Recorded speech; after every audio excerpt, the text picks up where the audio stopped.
Hi guys and welcome to our YouTube channel Quick Guide, and today I'm here with another new video to show you guys on how you can disable your email notifications of OnlyFans. Is OnlyFans being annoying to you by sending you too many email notifications? Then this video is the right one for you, as I'm here to show you on how you can disable your email notification. First of all, you just have to log into your OnlyFans by going on to your Google Chrome, searching for onlyfans.com and putting your account details. After that, you'll be on the home page of OnlyFans. Here on the left side, you can see an option for more. Click on more and go on to settings.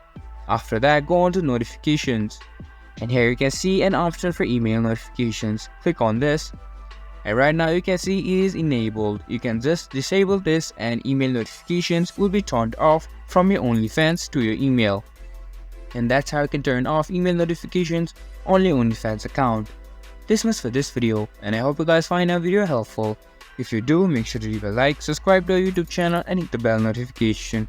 And don't forget to drop a comment review. And for more content like this, see you guys in our next video. Thank you for watching.